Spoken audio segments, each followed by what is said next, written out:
भीमदेव ने कुछ सोचा, फिर वो दोबारा कह रहा था, बेटा बात यह है कि मुझे ये गुमान हो रहा है कि कुछ लोगों को यह गिरा गुजर रहा है कि नहरवाला की राजकुमारी को एक मुसलमान के साथ मंसूब किया गया है। बेटी ठीक है, तुमने राज मंदिर के अंदर सौगंध खाकर राज और धर्म के लोगों को मुतमईन कर दिया है, लेकिन फिर भी कुछ इंतहा पसंद लोग एबा के खिलाफ हरकत में आ सकते हैं और उस पर हमलावर होकर उसका खात्मा कर सकते हैं। भीमदेव के इन अल्फाज पर राजकुमारी कुमार देवी का रंग पीला पड़ गया था। राजकुमारी और राम देवी भी फिक्रमंद हो गए थे। उनकी यह हालत देखते हुए भीमदेव उनकी तरफ देखते हुए कहने लगा, पर तुम लोगों को ज्यादा फिक्रमंद होने की जरूरत नहीं है, इसलिए कि एबा ज्यादातर राजमहल में ही रहता है, अपना ज्यादा वक्त राजकुमारी के साथ गुजारता है। बस मुझे एक बात का धड़का है कि कुमार देवी मेरी बेटी वो हर रोज घुड़दौड़ के लिए तुम्हारे साथ निकलता है। इस मौके पर कोई उसे अपना निशाना बना सकता है और आज से मैं इसका भी बंदोबस्त कर रहा हूँ। बेटी आज के बाद जब भी तुम उसे अपने साथ घुड़दौड़ के लिए लेकर जाया करोगी तो तुम अकेले नहीं जाया करोगे। तुम्हारी हिफाजत और तहफ्फुज के लिए मुसल्ला जवानों का एक पूरा दस्ता तुम्हारे साथ हुआ करेगा। ऐसा मैं एबा की जान की सलामती की खातिर कर रहा हूँ। भीमदेव की इस गुफ्तगू से राजकमल, कुमार देवी और रामदेव तीनों खुश और मुतमईन हो गए। इसके बाद वो तीनों वहां से उठकर अपने अपने कमरों की तरफ चले गए। एक रोज राजकुमारी कुमार देवी और एबा दोनों शाम के वक्त घुड़दौड़ से वापस आ रहे थे कि राजमहल के करीब आकर एकदम चौंकने के अंदाज में राजकुमारी ने उसके घोड़े की बाग पकड़ी और उसे रोक दिया। इससे पहले वो अपने घोड़े को भी रोक चुकी थी। उसकी इस हरकत पर एबा चौंकने के अंदाज में उसकी तरफ देखने लगा। दोनों घोड़ों को रोकने के बाद राजकुमारी कुमार देवी बड़ी तेजी से हरकत में आई और उस घोड़े को एड़ लगाई। साथ ही एबा के घोड़े की बागें खींचते हुए दोनों घोड़ों को वो राजमहल के सामने दरख्तों के एक झुंड की ओट में ले गई। एबा उसकी इस हरकत को परेशानी और फिक्रमंदी से देख रहा था। जब वो दरख्तों की ओट में जाकर खड़ी हो गई तब एबा ने गौर से उसकी तरफ देखा, फिर कहने लगा, ये क्या हरकत है? क्या इस झुंड में मुझे मारने का इरादा तो नहीं रखती हो? एबा के इन अल्फाज पर राजकुमारी हंस दी, फिर हल्की सी चपत एबा के गाल पर उसने लगाई और कहने लगी, क्या मैं तुम्हारे साथ ऐसा सलूक कर सकती हूँ? देखो, तुम्हें मेरे जीवन का साथी चुन लिया गया है और अपने जीवन साथी के लिए तो मैं अपना जीवन, अपनी जान और जिस्म तक कुर्बान कर सकती हूँ। मैंने तुम्हें जिस मकसद के लिए रोका है वो सामने राजमहल के सदर दरवाजे की तरफ देखो। कुमार देवी के कहने पर एबा राजमहल के सदर दरवाजे की तरफ देखने लगा। सदर दरवाजे के अंदर एक बग्घी दाखिल हुई थी। उनके देखते ही देखते बग्घी से कुछ लोग उतरे। वो उच्च का राजा दिलपत राय, उसकी रानी चंपानीर, राजकुमारी सोनकरण और उनका राजा राजकुमार देवदास था। चारों बग्घी से उतरकर राजमहल में दाखिल हो गए। इस मौके पर कुमार देवी ने एबा के शाने पर हाथ रखा, फिर उसे मुखातिब करके कहने लगी, एबा, तुमने पहचाना ये कौन थे? 3 को तो मैं पहचान चुका हूँ, चौथे को नहीं जान सका। 3 में से एक उच्च का राजा दिलपत राय, दूसरी उसकी रानी चंपानीर और तीसरी राजकुमारी सोनकरण है। उनकी मुलाकात उच्च के त्यौहार में मुझसे हो चुकी है। उनके साथ जो लड़का है उम्र में मुझसे बड़ा लगता है, लेकिन मैंने उसे पहले कहीं नहीं देखा। एबा के खामोश होने पर कुमार देवी बोल उठी, ये उच्च का राजकुमार देवदास है। जिस दिन त्यौहार के मौके पर मेरा तुम्हारा तेगजनी और तीरंदाजी का मुकाबला हुआ था, ये उस रोज वहां मौजूद नहीं था। क्यों नहीं आया ये तो मैं नहीं जानती। बहरहाल सोचने की बात यह है कि ये किस मकसद के लिए यहाँ आए हैं। इस तरह ये कभी आए नहीं। अगर कोई जरूरी काम होता तो कासिदों के जरिए तय कर लिया जाता, या उच्च के राजा का कोई आम शख्स या सिपा सालार बालक राम आ जाया करता था। कुमार देवी के खामोश होने पर उसकी तरफ गौर से देखते हुए एबा कहने लगा, इसमें फिक्रमंद और परेशान होने की कौन सी बात है? ये जिस काम के लिए आते रहे हैं, इससे मुझे और तुम्हें क्या गरज? मेरे ख्याल में यहाँ छुपकर खड़े होने से बेहतर है कि राजमहल में दाखिल हों। इस तरह दरख्तों के झुंड में ज्यादा देर खड़े रहेंगे तो देखने वाले हम पर शक करेंगे कि ये दोनों छुपकर यहाँ क्या कर रहे हैं। कुमार देवी ने फिर एक कहकहा लगाया और कहने लगी, देखो एबा, अब मैं कहीं भी तुम्हारे साथ खड़ी रहूं मुझ पर कोई शक नहीं कर सकता, इसलिए कि हम दोनों को एक दूसरे से मंसूब किया जा चुका है। एबा ने अपने घोड़े की बाग खींची और उसे एड़ लगाई और कहने लगा, अच्छा चलो अब तुम आओ। वो तो राजमहल में दाखिल हो गए हैं, हम यहाँ खड़े होकर अपना वक्त क्यों जाया करें? चलो चलते हैं। कुमार देवी चुपचाप उसके साथ हो ली। राजमहल में दाखिल होने के बाद वो अस्तबल में गए, अपने घोड़ों को वहां बांधा। फिर अस्तबल से निकलते हुए कुमार देवी एबा को मुखातिब करते हुए कहने लगी, एबा, तुम अपने कमरे में चलो, मैं देखती हूँ ये किस गर्ज़ो गायत के मुताबिक यहाँ आए हैं। इसके बाद मैं तुम्हारे कमरे में ही आती हूँ। इसके साथ ही कुमार देवी दाएं जानिब खोली, जबकि एबा बाएं जानिब से अपने कमरे का रुख कर रहा था। कुमार देवी उस कमरे की तरफ गई जो राजमहल के अंदर दीवान खाने के तौर पर इस्तेमाल होता था। वो दरवाजे के करीब ही पर्दे की ओट में खड़ी हो गई। उसने देखा कि कमरे के अंदर उसके पिता भीमदेव, माता राजकमल और भाई रामदेव ने दिलपत राय, सोनकरण, चंपानीर और देवदास का बेहतरीन अंदाज में स्वागत किया था। इसके बाद सब नशिस्तों पर बैठ गए। कुछ देर खामोशी रही, फिर राजा भीमदेव ने उच्च के राजा दिलपत राय को मुखातिब करते हुए पूछ लिया, आज मैं हैरान हूं कि तुम चारों इकट्ठे कैसे हमारी तरफ चले आए। इससे पहले ऐसा कभी हुआ ही नहीं। ज्यादा से ज्यादा अगर आप लोगों में से कोई आया हो तो दिलपत राय या चंपानीर आ जाया करते थे। राजकुमारी और राजकुमार तो यहाँ कभी आते ही नहीं। हाँ, जरूरी काम हुआ करता था तो कासिदों से काम लिया जाता रहा है। अब जो आप चारों लोग इकट्ठे आए हैं तो लगता है मामला कोई इंतहाई गंभीर और अहम है। बाहर दरवाजे के करीब खड़ी कुमार देवी बड़े गौर से उनकी गुफ्तगू सुनने लगी थी। भीमदेव जब खामोश हुआ तो उसकी गुफ्तगू के जवाब में उच्च का राजा दिलपत राय कहने लगा, मोहतरम भीमदेव, आपका अंदाजा दुरुस्त है। मैं वाकई एक इंतहाई अहम काम के सिलसिले में आया, पर मैं ये भी उम्मीद रखता हूँ कि जिस काम के सिलसिले में मैं आया हूँ इसमें आप इनकार नहीं करेंगे। यूं जाने कि मैं आपसे भीख मांगने के लिए आया हूँ और भीख देने से इनकार न कीजिएगा। भीमदेव और उसकी रानी राजकमलपुर कुछ फिक्रमंद से हो गए थे, गौर से उनकी तरफ देखने लगे थे। भीमदेव ने आखिर दिलपत राय को मुखातिब किया, दिलपत राय, ये किस किस्म की गुफ्तगू कर रहे हो? खुलकर कहो क्या कहना चाहते हो। मैं तमहीद बांधने और तमहीद सुनने का आदी नहीं हूँ। इस पर दिलपत राय ने अपने होंठों पर जबान फेरी, फिर कहने लगा, मैं ये कहने के लिए आया हूँ कि आपने अपनी राजकुमारी कुमार देवी को एक मुसलमान छोकरे और लौंडे के साथ मंसूब करके हम पर बड़ा जुल्म किया है। भीमदेव चौंक सा पड़ा, दिलपत राय की तरफ देखते हुए कहने लगा, वो कैसे? वो इस तरह कि मेरा बेटा देवदास गुज़श्ता 1 साल से राजकुमारी कुमार देवी को पसंद कर रहा है, उससे मोहब्बत कर रहा है, और आपने इसके जज्बात का एहसास किए बगैर उसे एक मुसलमान लड़के से वाबस्ता कर दिया। क्या यह धर्म के अलावा राजकुमारी की भी तौहीन नहीं है?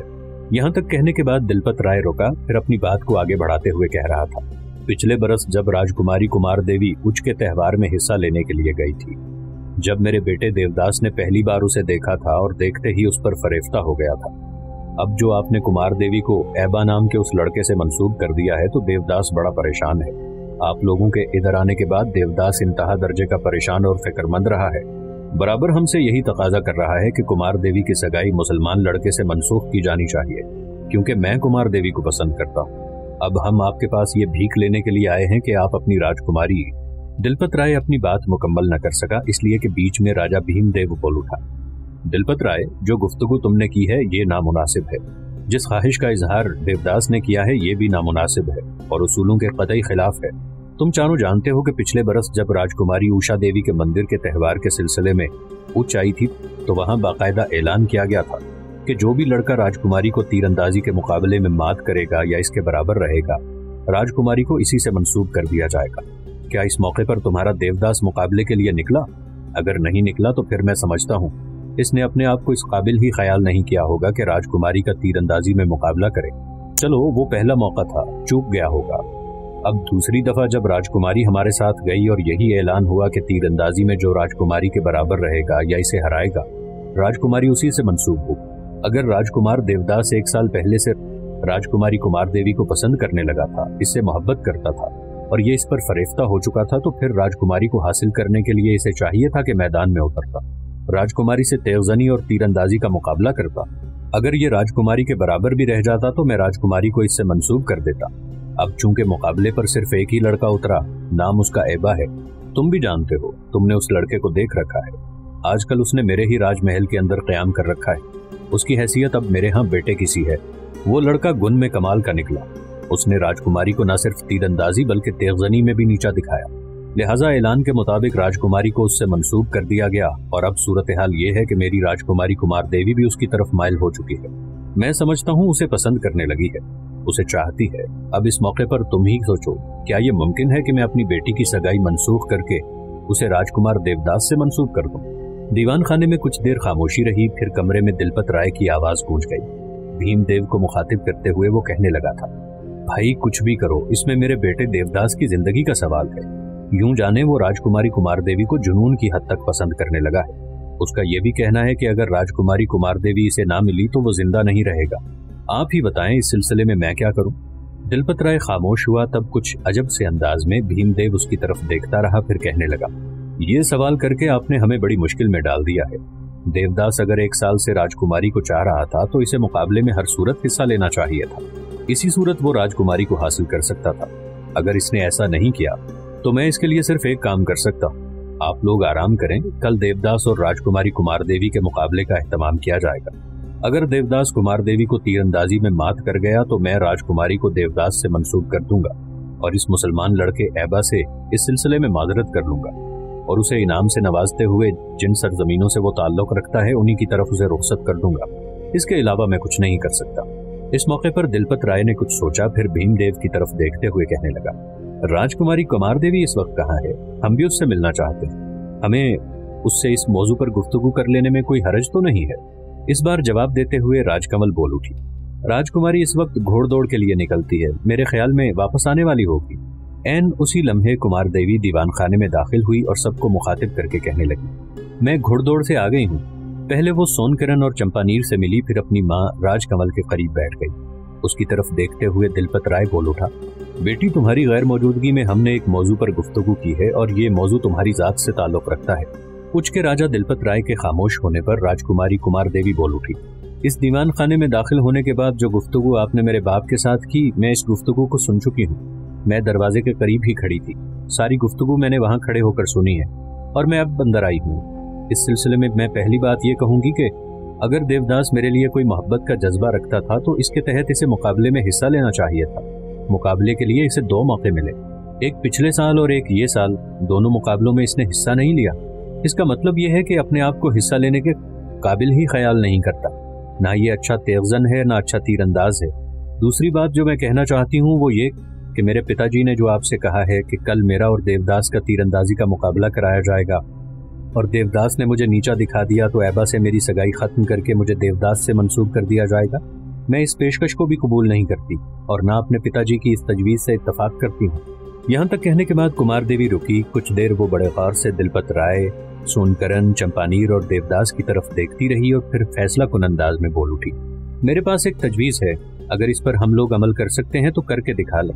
तजवीज़ यह है कि अगर देवदास वाकई दिल की गहराइयों से मुझ पर मरता है, मुझे हासिल करने का ख्वाह है, तो फिर कल इसका और ऐबा का तेगजनी का और तीरंदाजी का मुकाबला कराया जाएगा। इस मुकाबले के दौरान अगर देवदास ऐबा के साथ मुकाबले में बराबर रहा तब भी मेरी सगाई ऐबा के साथ बरकरार रहेगी, इसलिए कि मुकाबला बराबर रहने की सूरत में मेरा हकदार ऐबा ही होगा, क्योंकि पहले मुकाबला उसने जीता था और मेरी सगाई भी उसके साथ हुई थी, लिहाजा मेरा हकदार भी वही है।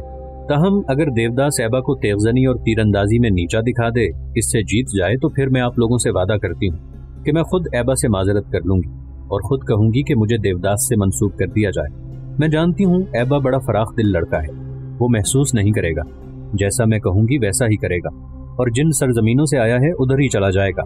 यहाँ तक कहने के बाद कुमार देवी रुकी। कुछ देर तक वो बड़े तंजिया और नफरत भरे अंदाज में देवदास की तरफ देखती रही, फिर उच्च के राजा दिलपत राय को मुखातिब करके कहने लगी, जो कुछ मैंने कहा है आप इस सिलसिले में अपने राजकुमार से मशवरा कर लें। हम सब की मौजूदगी में इससे पूछ लें कि क्या ये ऐबा के साथ तेगजनी और तीरंदाजी का मुकाबला करने के लिए तैयार है। उच्च के राजा दिलपत राय ने जब अपने राजकुमार देवदास की तरफ सवालिया अंदाज में देखा, तब देवदास ने भी एक गहरी निगाह अपने बाप पर डाली और फिर उसकी नजरें झुक गईं। साथ ही उसकी हल्की सी आवाज सुनाई दी, मैं ऐबा से तेगजनी और तीरंदाजी का मुकाबला नहीं करूंगा। मैं जानता हूं वो मुझसे बेहतर तेगजन और अच्छा तीरंदाज है। देवदास के इन अल्फाज पर कुमार देवी के लबों पर गहरी खुशगवार और ज़ोहद शिकन मुस्कुराहट नमूदार हुई। फिर कंधे उचकाते हुए और हिचकिचाते हुए कहने लगी, चलो देवदास ने बात का खुद ही फैसला कर दिया। अगर ऐबा इससे अच्छा तेगजन है और इससे अच्छा तीरंदाज है तो फिर वही मेरा हकदार है। मैं एकदम कम दर्जे के लड़के को अपनी जिंदगी, अपने जीवन का साथी बनाना कैसे कबूल कर लूंगी। इसके साथ ही कुमार देवी अपनी जगह से उठी और एक तरह की लाताल्लुकी का इजहार करते हुए कमरे से निकल गई। कुमार देवी के जाने के बाद भीमदेव ने दिलपत राय की तरफ देखा और फिर कहने लगा, दिलपत राय, अब मामला मेरे और तुम्हारे हाथ से तो निकल गया। बच्चों ने खुद ही फैसला कर लिया है। जब देवदास ने खुद ही कह दिया है कि तेगजनी और तीरंदाजी में ऐबा का मुकाबला नहीं कर सकता और ये कि ऐबा तेगजनी में और तीरंदाजी में इससे ज्यादा सलाहियत रखता है, तो फिर बात ही खत्म हो गई। अब आप लोग ऐसा करें कि इस मौजू को भूल जाएं, चंद रोज तक मौजिज मेहमान की हैसियत से हमारे यहाँ क़याम करें। जवाब में दिलपत राय बड़े गौर से भीमदेव की तरफ देखते हुए कहने लगा, भीमदेव, तुम्हारी मेजबानी और इस पेशकश का शुक्रिया। हम ज्यादा देर रुकेंगे नहीं, हमारा वापस जाना इंतहाई जरूरी है। थकावट भी नहीं महसूस कर रहे, इसलिए कि बग्गी में आए हैं। अपने मुसल्ला दस्तों को मैं शहर से बाहर ही खड़ा करके आया था और मैं ताकीद करके आया था कि मैं थोड़ी देर तक लौटता हूँ, इसके बाद वापस जाएंगे। अब आप नाराज ना हो, मैं वापस जाऊंगा। इस पर भीमदेव कहने लगा, इसका मतलब है कि आप लोग नाराज होकर जा रहे हैं? दिलपत राय मुस्कुरा दिया और कहने लगा, नाराजगी कहाँ की, देवदास ने खुद ही फैसला कर दिया है कि एबा तीरंदाजी और तेवजनी में इससे बेहतर है, तो फिर ना आपसे शिकवा और ना किसी और से गिला। आप बिल्कुल मुतमईन रहें, मैं साफ दिल लेकर जा रहा हूँ, कोई कुदूरत नहीं है, कोई शिकवा नहीं है। इसके साथ ही सब आपस में मिले। इसके बाद दिलपत राय अपनी रानी, राजकुमारी और राजकुमार देवदास को लेकर वहां से रुखसत हो गया। दीवान खाने से निकलकर राजकुमारी कुमार देवी एबा के कमरे में दाखिल हुई। उस वक्त वो एक नशिस्त पर बैठा हुआ था। कुमार देवी आगे बढ़कर उसके पहलू में जो नशिस्त थी उस पर हो बैठी। एबा थोड़ी देर तक बड़ी गौर से उसकी तरफ देखता रहा और कहने लगा, कुमार देवी, जिस वक्त तुम मेरे साथ घुड़दौड़ से वापस आई थी उस वक्त तुम्हारे चेहरे के तासुरात कुछ और थे। अब जबकि तुम दीवान खाने से निकल कर इधर आई हो तो तुम्हारे चेहरे के तासुरात कुछ मुख्तलिफ हैं। क्या उच का राजा दिलपत राय यहाँ के लोगों के लिए कोई बुरी खबर लेकर आया है? एबा के इन अल्फाज पर कुमार देवी के खूबसूरत और हसीन चेहरे पर हल्का सा तबस्सुम नमूदार हुआ। फिर उसका शाना थपथपाते हुए कहने लगी, एबा, तुम मेरी तरह कम उम्र जरूर हो लेकिन हो अक्लमंद और सियाने। अच्छा। कुमार देवी अपनी बात मुकम्मल न कर सकी, इसलिए कि एबा ने फिर पूछ लिया, तुमने मुझे तफसील नहीं बताई कि उच का राजा यहाँ क्या करने आया है, वो क्या चाहता है? कुमार देवी ने उसकी आंखों में आंखें डालकर गौर से देखा, फिर कहने लगी, गुफ्तगू करने के लिए एबा, क्या तुम्हारे पास कोई और मौजू नहीं है? देखो, मैं तुम्हें अपने धर्म से मुतालिक तफसील से बताती हूँ, इस तरह हम दोनों का वक्त अच्छा गुजर जाएगा। दरअसल कुमार देवी आहिस्ता आहिस्ता एबा को अपने धर्म की तरफ लाना चाहती थी। इस बिना पर उसने इस किस्म की गुफ्तगू की थी, लेकिन उसके खामोश होने पर एबा फिर कहने लगा, मैं तुम्हारे धर्म से मुतालिक भी सुन लूंगा, सुनने से इनकार नहीं कर रहा, लेकिन फिलवक्त तो ये पूछ रहा हूँ कि तुम्हें हुआ क्या है। इसलिए कि जब तुम दीवान खाने से उठकर उस कमरे में दाखिल हुई थी तो तुम्हारे चेहरे के तासुरात कुछ मुख्तलिफ थे। देखो कुमार देवी, मुझसे झूठ न कहना, सिर्फ हालात ने नहीं, तुम्हारे अहले खाना ने भी तुम्हें मेरे साथ मुंसलिक कर दिया है। मेरे ख्याल में हम दोनों के दरमियान में एक रिश्ता है। इस रिश्ते को सामने रखते हुए तुम मुझसे ना झूठ बोलोगी ना टालने की कोशिश करोगी। जवाब में कुमार देवी ने एक हल्का सा कहकहा लगाया और कहने लगी, मैं अगर तुम्हारे सामने झूठ बोलना भी चाहूं तो नहीं बोल सकती। देखो, बात कोई इतनी अहम नहीं है। दरअसल उच का राजा दिलपत राय अपने बेटे देवदास के लिए मेरा रिश्ता मांगने के लिए आया था। एबा ने गौर से उसकी तरफ देखा, फिर पूछा, तो उसकी इस मांग के जवाब में उसे क्या कहा गया? कुमार देवी नापसंदीदगी का इजहार करते हुए कहने लगी, जब ये मांग ही अहमकाना और बेवकूफाना थी तो फिर इसका जवाब क्या दिया जाना चाहिए था? उसे यही जवाब मिला है कि कुमार देवी को एबा नाम के एक लड़के के साथ मंसूब किया जा चुका है और ये निस्बत अब खत्म नहीं हो सकती। ये जवाब सुनकर वो अब तक वापस चले गए होंगे। कुमार देवी के इन अल्फाज पर एबा खामोश हो गया, कुछ सोचने लग गया था। कुमार देवी थोड़ी देर तक बड़े गौर से उसकी तरफ देखती रही, फिर उसके गाल पर हल्की सी चपत लगाते हुए कहने लगी, ज्यादा सोचों और तफक्कुरात में उलझने की जरूरत नहीं है। जिस काम के लिए वो आए थे उस पर भी लानत भेजो, इस मौजू पर भी लानत भेजो। आओ मैं तुम्हें अपने धर्म से मुताल्लिक कुछ बताती हूँ। एबा खामोश रहा और उसकी खामोशी से फायदा उठाते हुए राजकुमारी कुमार देवी कहने लगी, एबा, हिंदुओं का अकीदा है इस कायनात के मालिक ने सबसे पहले अनासिर पैदा किए, खाक, आग, पानी, हवा और आकाश। इसके बाद ब्रह्मा एक ज़हीन और फतीन शख्स को पैदा किया और उसको दुनिया की पैदाइश का सबब करार दिया। जहाँ तक खाक, आग, पानी और हवा का ताल्लुक है तो इनकी खासियत और कैफियत से तुम वाकिफ हो। जहाँ तक आकाश का ताल्लुक है तो इससे मुताल्लिक हिंदुओं में कुछ इख्तलाफ है। कुछ लोग आकाश को आसमान समझते हैं, लेकिन कुछ हिंदुओं का अकीदा आकाश से मतलब आसमान नहीं। उनका अकीदा है कि जो कुछ ऊपर की फजा में नजर आता है वो जमी हुई हवा और उसी का फर्जी नाम आसमान पड़ गया है। और ये भी कहते हैं कि आसमान पर जो दरख्शां सितारे नजर आते हैं उनकी हकीकत यह है कि वो कदीम बुजुर्ग हैं जिन्होंने दुनिया में सच्ची इबादत की, जिसके नतीजे में उन्होंने नूरानी वजूद इख्तियार कर लिया। इन लोगों की ज़ात इस कायनात के मालिक की ज़ात के हिसाब के हामिल है। नूरानी वजूद अपने इरादे से आसमानी फिजाओं में उड़ते फिरते हैं। इन बुजुर्गों जो नूरानी पैकर में कमाल के आला मदारिज तक पहुँचते हैं वो बहुत ज़्यादा ऊंचाई पर हैं, बड़े सितारे कहलाते हैं और इस दुनिया की तरफ पलटने का ख्याल नहीं करते। लेकिन कम दर्जे के कामिल बुजुर्ग हैं, उन्होंने छोटे छोटे सितारों का रूप इख्तियार कर लिया है, लेकिन वो फ़ज़ा की इंतहाई बुलंदियों पर मुतमक्किन नहीं बल्कि अपनी दुनियावी इबादत और रियाजात के मुताबिक बुलंदी पर हैं। ये नूरानी वजूद दुनिया की तरफ वापस आ जाते हैं। इस कायनात के मालिक ने ब्रह्मा नाम के जिस शख्स को पैदा किया उसने मालिक के हुक्म से इंसान को अदम से आलम वजूद में लाने का एहतमाम किया और उन्हें ग्रोहों में तकसीम किया। पहला ब्राह्मण, दूसरा खश्तरी, तीसरा वेश और चौथा शूदर। ब्राह्मणों को इबादत मजहबी अहकाम की निगहदाश्त और क़वानीन खुदावंद की हिफाजत और दुनिया का रूहानी पेशवा मुकर्रर किया जाए। दूसरे गिरोह यानी खश्तरियों को दुनियावी इंतज़ाम सौंपा गया। हुकूमत और सियासत की बागदौड़ उनके हाथ में दे दी गई। तीसरे गिरोह यानी वेशों में खेतीबाड़ी और दीगर पेशों यानी सनत व हिरफत का काम सौंपा गया। चौथे गिरोह यानी शूद्रों को बाकी तीनों गिरोहों की खिदमत गुजारी पर मुकर्रर किया गया।